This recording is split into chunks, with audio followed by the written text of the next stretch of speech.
Bismillahirrahmanirrahim. Assalamualaikum warahmatullahi wabarakatuh. Salam sejahtera untuk kita semua. Kami dari tim gugus tugas percepatan penanganan COVID-19 Kabupaten Aceh Tenggara dengan ini menyampaikan perkembangan terkini percepatan penanganan COVID-19 di wilayah Kabupaten Aceh Tenggara pada hari ini Senin 22 Juni 2020. Pertama, orang dalam pemantauan atau ODP berjumlah 5 orang. Kedua, pasien dalam pengawasan atau PDP berjumlah 0 orang. Tiga, orang selesai pemantauan berjumlah 101 orang.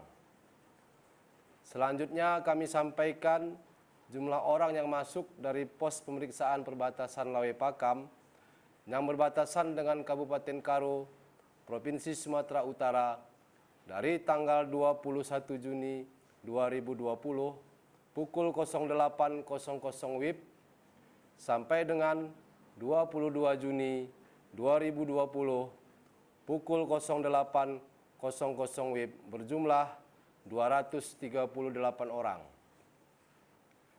Dalam kesempatan yang baik ini, kami dari tim gugus tugas percepatan penanganan COVID-19 Kabupaten Aceh Tenggara kembali menghimbau, mengingatkan dan mengajak kita semua untuk tetap mematuhi protokol kesehatan, pencegahan penularan COVID-19.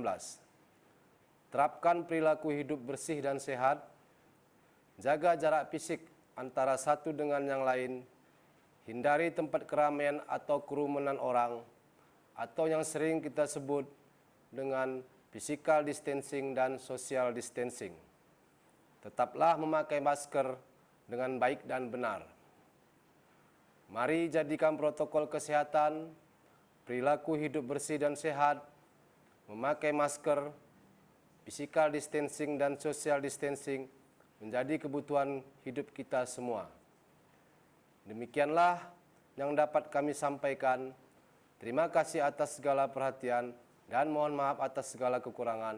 Billahi taufiq wal hidayah. Assalamualaikum warahmatullahi wabarakatuh.